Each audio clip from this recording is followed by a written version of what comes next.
अस्सलाम वालेकुम। आज हम आपको कुछ नाम और उनके उर्दू में मीनिंग बताने जा रहे हैं। तो आइए स्टार्ट करते हैं। पहला नाम है आबशार। आबशार का मीनिंग है झरना। दूसरा नाम है सुम्बुल। सुम्बुल का मीनिंग है उर्दू में एक खुशबूदार घास।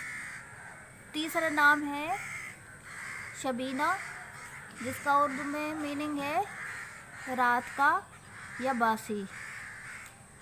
चौथा नाम है शबनम, और शबनम का मीनिंग है रात की नमी या ओस। पांचवा नाम है शाहाना। शाहाना का मतलब है राजाओं जैसी। छठा नेम है शाइस्ता। शाइस्ता का उर्दू में मीनिंग है अच्छे अखलाक वाला।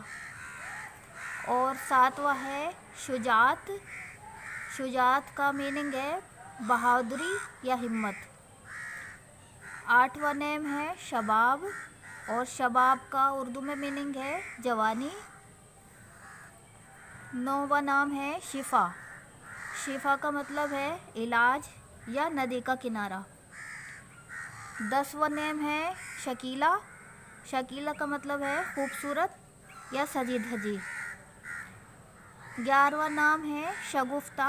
शगुफ्ता का मीनिंग है उर्दू में खुश या हरा भरा। शमीम। 12वां नाम है शमीम। शमीम का मतलब है खुशबू या इत्र। और 14वां नेम है शहाना। शहाना का मतलब है शादी का जोड़ा या शादी का गीत। पहले जो नाम था वो था शाहाना, और यह है शहाना। और 15वां नेम है शहरयार। शहरयार का मतलब है राजा। 16वां नाम है शहाब। शहाब का उर्दू में मीनिंग है लाल रंग। 17वां नाम है शमा। शमा का उर्दू में मीनिंग है मोमबत्ती।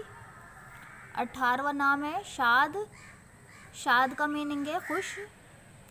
19वां नाम है शारिक। शारिक का मतलब है मैना या गाने वाला परिंदा। और 20वां है शौकत। शौकत का मतलब है शान या रोब। 21वां नाम है शाहबाज। शाहबाज का मतलब है बाज से बड़ा शिकारी परिंदा। और 22वां नाम है शमशाद।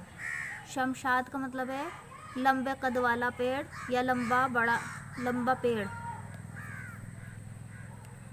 या लंबे कद वाली या लंबे कद वाला या बहुत लंबा पेड़, उसे कहते हैं शमशाद। और 23वां है शाहीन। शाहीन का मतलब है सफ़ेद रंग का शाहीबाज। 24वां है शाकिर। शाकिर का मीनिंग है शक करने वाला। और 25वां नाम है शाफ़ी। शाफ़ी का मीनिंग है आराम देने वाली, इलाज करने वाला या वाली। ये ज़्यादातर नाम हमारे शीन से थे, और आगे भी हम दूसरे लफ्ज़ से नए नाम लेकर आएंगे जिनके मीनिंग हम आपको बताएंगे। तो नेक्स्ट वीडियो के लिए हमारा चैनल सब्सक्राइब करें, लाइक करें और अपने दोस्तों में शेयर करें। Bye bye.